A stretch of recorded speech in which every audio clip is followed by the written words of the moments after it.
world-famous Che Guevara poster to producing artwork for the likes of Thin Lizzy and Sinead O'Connor. And we are very excited to have you in studio today. It's the wonderful Jim Fitzpatrick. Jim, you never lost it. You're looking fantastic and you are so welcome. I'm still here. You are? Absolutely. Against all the odds, as you. It's a huge surprise to me. Honest to God. I thought I'd be long gone at this age. I'm 80 next birthday. Wow. You know, I thought 60s as far as I'd make it. Well, and here I you thought are. I was 52, my grandfather 47. Really? Wow. You can't get rid of a bad thing, you know? Yeah. That's what they say. Well, congratulations on your upcoming I think there's somebody up there saying, we don't want him up. No, not yet. Not yet. Leave him where he is. There might be a fella that was a lead singer with a band saying, not just yet. Oh, yeah. Well, I'm expecting to see a lot of those guys up there. You know? We'll come to him in a minute. We've had enough trouble here. I want to talk to you first about that iconic image. It's on a million T-shirts all over the world. Wherever you go, you see it. Talk to me. I mean, I'm sure you've been asked about it a million times, but talk to me about that famous Che Guevara image and how it came about. I met him. I was working as a barman in Kilkee with a friend of mine, Gilbert Brosnan, who's a witness. He's still alive too, believe it or not. Right. Both still the same. We went to school together and went down to Kilkee together. And I'm working in the bar. I'm 16. And then walked Che Guevara. Right now, it was a bit like a Western because there was a swing door. There was a double door, proper door, and then there was a swing door. And in comes Che with two of his mates. And being a political animal, we were educated by the Franciscans in Gormanston, who had a mission in Latin America. So we followed the whole Cuban Revolution. The priests would tell us all about who was who. Yeah. So I knew who Che Guevara was. And I said to him, oh, what brings you here? And long story cut short, he had good English. He was guarded in his English. There's a very famous postcard he wrote from Ireland to his father saying, I was interviewed by Irish television, but I pretended I didn't speak English in case they'd ask me about cattle rustling. The least of your worries. So he told me very simply and basically, I'm Irish. And that phrase stayed with me all my life because I knew about the Argentinian diaspora, Admiral Brown. I had no idea there were so many. The head of the Argentinian Irish Association only came over to see me a while ago, Jorg Mackay. And they are fanatically Irish, 100% Irish. So they're having trouble getting passports too.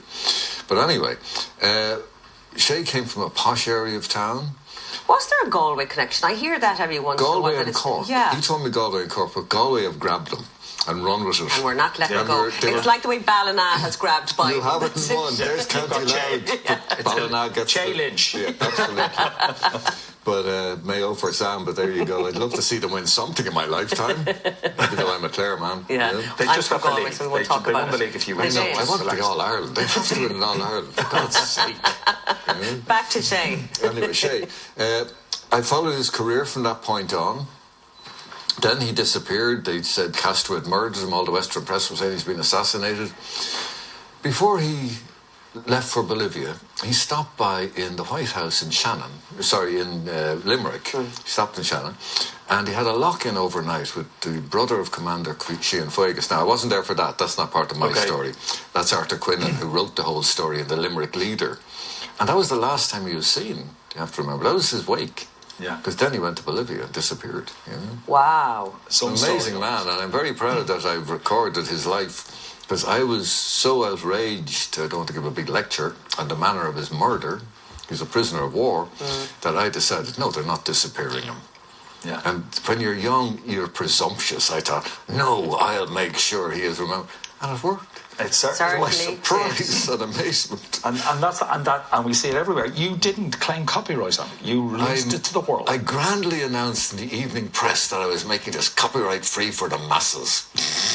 And boy, did they use it. I stuck to it, you know. Although you did, and it's just a sure sign of the great humour that you have. Early this month, you did. Oh, April Fools! Yeah, you announced you had sold the rights to Budweiser. I put a tweet up because I'd been taken that morning by the On the Ditch guys who said they'd sold their rights to the magazine to the News Corporation, Murdoch. And I thought, Then I realised it's April Fool's, so I put up my own one of Che and me, the image, saying that Budweiser have offered me $2 million for the image rights. And I said, all the money will go to a great cause. Me. Now you'd think that'd be enough for anybody. Red rags to bulls. It's over 300, 400,000 views. It went haywire.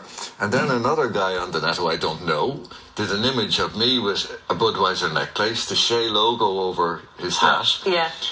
And as I wrote to him after the reaction, I said, another fine mess you've got me into. Because people believed it. Yes. I had to put up a disclaimer saying this will never happen. It's a joke. The Wall Street Journal, Michael Casey, who wrote a book called Shady Afterlife and interviewed me many times, wrote to me wanting to do a story or emailed me. And I'm going, no. What do they say? The lies all the way around the world before the truth is out the gate, isn't that it? Absolutely. It goes Well, I've warned my fast. kids that my obituary will read the artist who created Che Guevara and sold the image rights to Budweiser.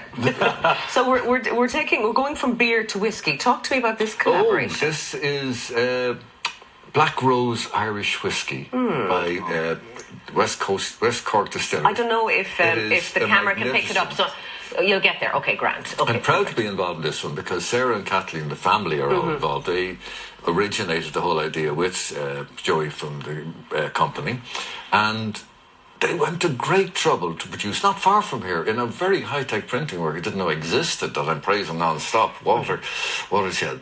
But that is just one of the nicest pieces of interpretations of my art. Even the blood on the rose is embossed and unglazed. Yeah. You know? When you Which walked they in didn't here do on the album cover, you know. and you brought this. That's the real thing. Yeah. That's my copy of Black Rose, and nobody's getting it. I've given away all the others, you know. How did this association with Thin Lizzy begin? Frank Murray and myself, he was the manager of the Pogues later. Frank Murray and myself played football together in the Phoenix Park for years. And when Tim Booth, who was in a band, couldn't do the album because he was with a band himself, couldn't do the covers, he did the very first logo. Philip and Frank flew over from London to meet me because Philip had seen my work in Eamon Carr's flat. 2 poster poems I did for Tara Telephone, which preceded Horselips, right? And wanted to know who did them. So when Frank said, I know this guy does great work and all, Philip knew my work, flew over and said, you're doing all our work from now on. And that's how it started, you know. I tell you what everybody's noticing. You're calling him Philip. Philip, Yeah. Well, everybody calls him Philo. I know. But I had the great pleasure of meeting him Oh, did a couple of you? times. Really? Nightclub that you'd remember, but called Sloopy's. Oh, I He used to remember come in with Sloopy's. another great man at music, Smiley Bulger. Oh, Smiley, great guy. Yeah. And I met him there. But I also got to interview his mum. And one of the first things she said was, will you tell everybody to stop calling him by his... start calling him by his right name. Or Lynott. Philip Lynott. Absolutely. Philip would say lie, not. Yeah, I'm not a bird. But anyway, I have friends called Lynnotts, and they call themselves Lynnotts, but all the Lynott family are Lynotts. I was with a whole gang of them for a celebration of his birthday some time ago. Okay. The Dublin Lynotts. You brought this to Fantastic. I'm sorry, I just love buying up. Listen, tear the wrapping off that. Take the wrapping off. Does it feel like Christmas morning? This is it. Yes, as it has been. You see, now I'm afraid to rip it as well. Oh no, it's just plastic. You need to take it off there. This is a special edition of Jailbreak. We're here. We got it. Should have done this for you. This is how you said you wanted this to be. The original Jailbreak was printed silver. I wanted silver foil, so did Philip, and we wanted a gatefold, which we got. But the original, anybody who knows the work will know that Scott is missing from the original because they didn't reduce it down enough the way they have done it there. Oh, yeah. So there was only 3 in the original. So here it is with the 4, and it's all limited edition prints and all stuff. Incredible. You can buy this on the net. It's free for anybody, but I got my copies of it, and I just love it. It's great to see your work come full circle. Yeah. And done the way you wanted it in the first place. Yeah. 50 years Took a later, little while. 40 years later, whatever, Doesn't matter, If you're patient, it will happen. Absolutely, It really is great to meet you. Thank Good you luck with very this. much. Yes. Now, that's fun, That's the family involved in that, That's their gig, And to know that, and Sarah, we got a song for her, we've got a song for Kathleen. One of my favourite songs of all time. And they're 2 great girls. You want to meet them, fabulous. Fantastic. Well, Slán and good luck with everything. Thank you very much indeed for having me here. It's a pleasure. To view the full catalogue of Jim's work, head over to jimfitzpatrick.com.